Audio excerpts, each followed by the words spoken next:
Chapter 1, The Bee Tree.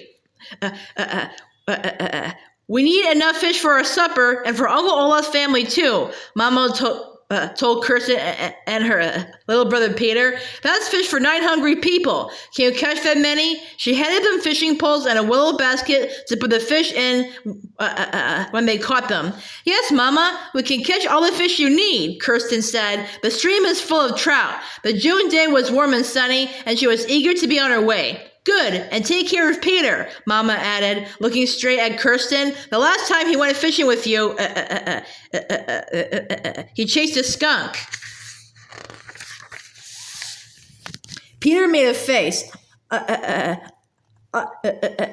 I only did that once, he said, and picked up a small basket filled with the crickets they would use for bait. With the baby on her shoulder, Mama walked with Kirsten and Peter to the path that crossed the meadow. Remember, you've got bare feet, so watch for snakes, Mama said as they hurried ahead of her, and keep a lookout for bears. Don't take any foolish chances. We'll be careful, Kirsten called. Do you have your whistle? Mama called back. Yes, Mama.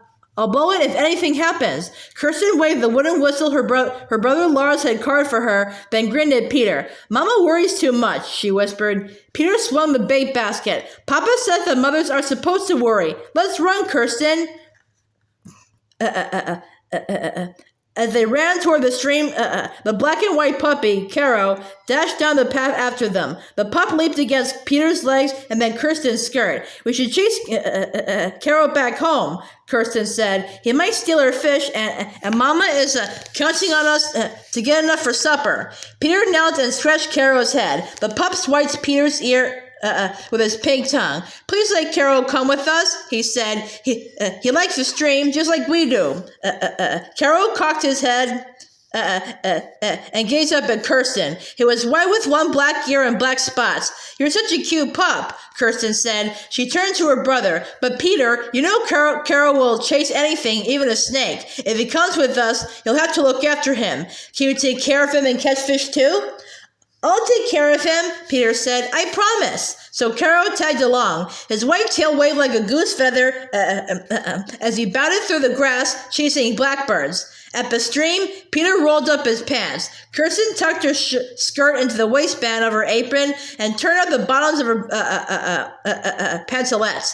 Caro splashed into the water to lap up a drink. Peter, call Caro, Kirsten said. He'll scare away the fish. Peter whistled, and the pup jumped onto the bank and shook off a shower of drops. See? He's a good puppy, Peter said. He minds me, and I won't let him cause trouble. He handed Kirsten a cricket to bait her hook. Kirsten waded slowly into the stream until the cool water came to her knees. The pebbles under her feet were soft with moss, and a tiny fish tickled her ankles. She shivered with pleasure as she dropped her line into the water. She was glad the heavy work of spring cleaning and planting was over. Now, after school and on their free days, there was happier work to do, like fishing. She thought there must be more trout here in Minnesota than anywhere in the world. Peter baited his hook and followed Kirsten. Sweat ran from his yellow hair down his sunburned cheeks. I wish we could swim instead of catch fish, he said. Don't you wish we could go swimming, Kirsten? I'd rather go fishing every single day, Kirsten said. She squinted at Peter in the hot sun. Sweat ran down her forehead, too. But I wish I had a straw hat like the ones Lisbeth and Anna wear. But this sunbonnet is too warm. She loosened the sunbonnet ties under her chin, but still... the damp cotton hat clung to her head. Peter's willow pole dipped. I've got a bite, he cried. He pulled in a trout and held it for Kirsten to see.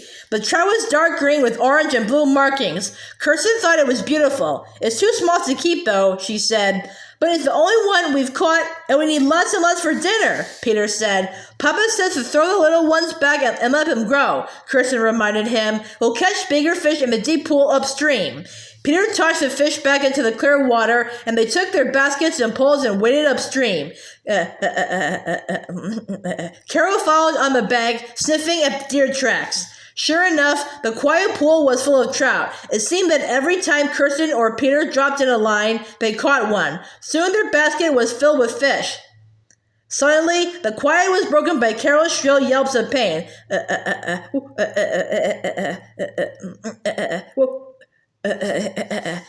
What's What's happened to Carol? Kirsten cried. The pup dashed from the woods. He trembled all over, his tail between his legs. Still howling, he skidded to a stop on the bank and scuffed at his nose with both paws. Kirsten and Peter splashed over to Carol. Peter dropped his pole and grabbed the frightened pup. Kirsten, look at his nose. He's been stung by a bee. Poor Carol. Hold him tightly, Peter, Kirsten said. Peter wrestled Carol still, then held the pup's head in both hands while Kirsten pulled up a stinger. Poor puppy, she whispered over and over against Carol's soft black ear. I know it hurts, but I can make it better. I was going to take care of him, really I was, Peter said. He looked as though he might cry, but I was so busy catching fish, I didn't even notice when...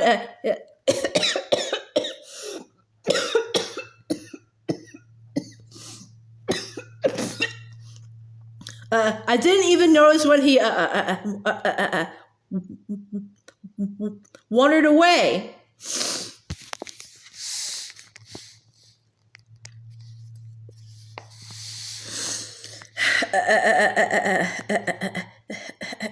He's been stung by a bee. Poor Carol. Hold him tightly, Peter, Kirsten said.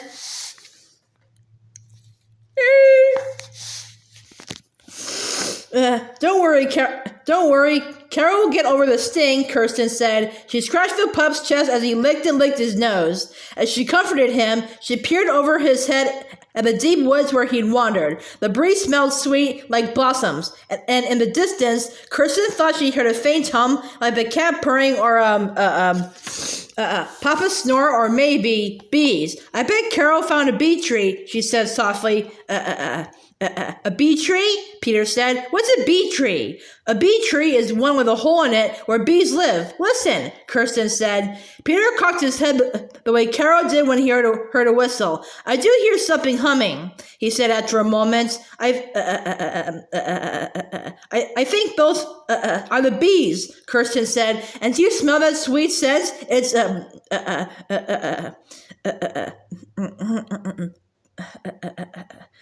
It's basswood blossoms. Papa told me that bees love the blossoms on a basswood tree. I smell blossoms, Peter said, and I hear bees. But why are you so happy about a tree full of bees?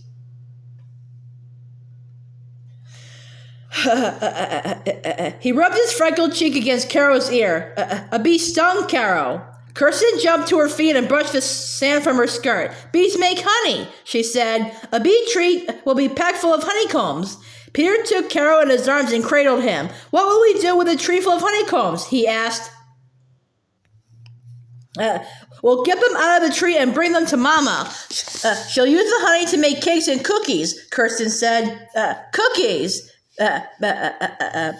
Peter grinned. A bee tree is good for more than just cookies, though. Kirsten tried to talk calmly, but as she thought about a bee tree, she grew more and more excited. Finding a bee tree is like finding a treasure. There's so much honey in a bee tree, Papa will be able to sell some of it at Mr. Burkhoff's store. Then Papa can buy the things we need this summer.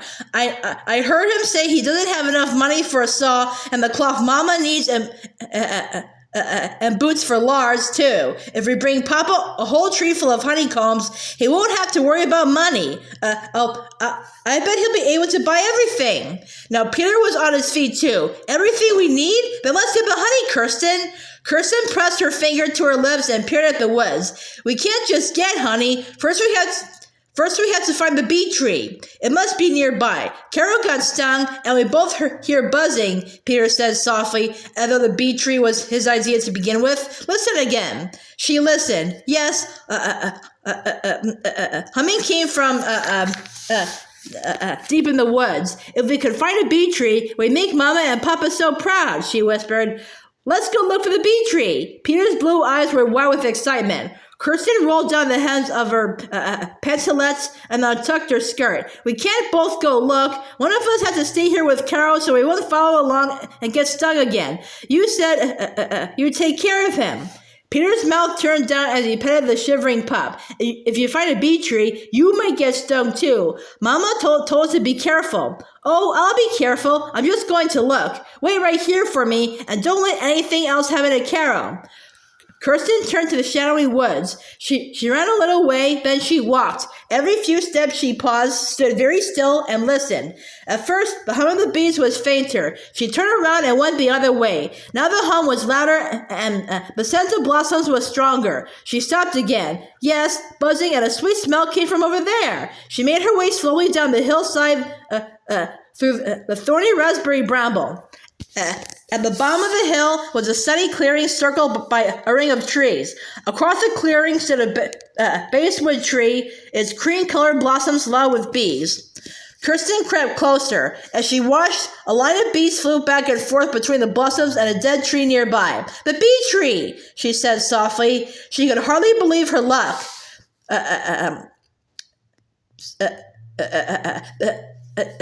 The bee tree had a tall trunk with a jagged top. It was hollow, with a small opening just above Kirsten's head. Bees flew in and out of the opening. There were so many of them, thousands and thousands. They must be filling the whole tree with their honey. I found a bee tree, Kirsten whispered, all by myself. It was like finding treasure. If she could bring this honey home, there would be plenty to cook with and lots more to sell at the store, too.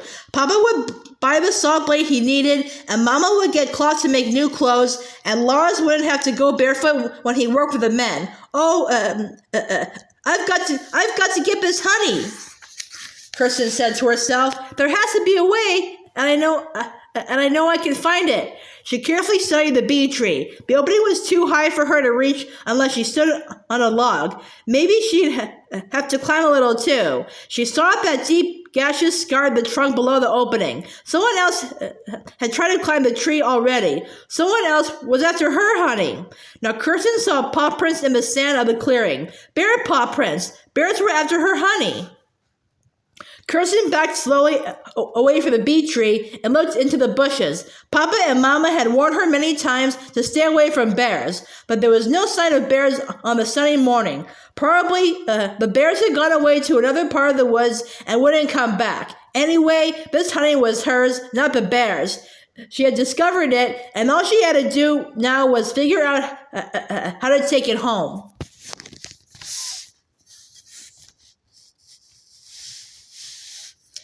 Someone else had tried to climb the tree already. Someone else was after her honey. She tried to think how Papa got honey from his beehives back in Sweden. She remembered he had used smoke to calm the bees, and he'd worn a veil to protect his head. Papa had packed his bee veil in a big trunk with the rest of the things they brought to America. Probably the bee veil would be in the barn. If I used smoke and the bee veil, I could get this honey all by myself, Kirsten thought. With a sharp stone, she scratched K on a birch tree at the edge of the clearing. Under her initial, she scratched bee tree. Now the tree belonged to her and no one else could claim it. She ran back to where Peter waited for her. Peter, I was right, she called as she ran to the stream. There is a bee tree. Peter sat cross-legged, the pup in his lap. A frog hopped into the water as Kirsten scooted onto the bank beside him. Are you sure it's a bee tree? He said. Of course I'm sure. It's a hollow tree packed full of bees. Oh, Peter, it's so big there must be gallons of honey. Enough honey for cooking and trading, too. We could get the honey. We could take it home. We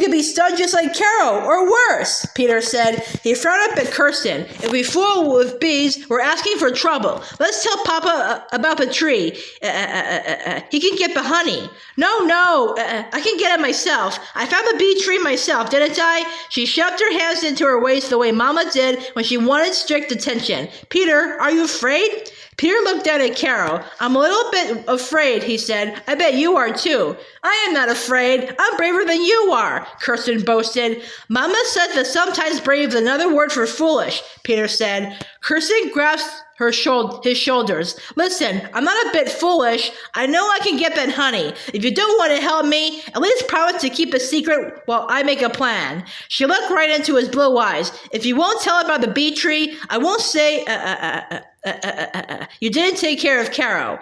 Peter squished up his mouth, but after a moment he nodded. Say yes out loud if you promise, Kirsten insisted. Yes, he whispered. Good. Oh, Peter, everyone is going to be so proud of me.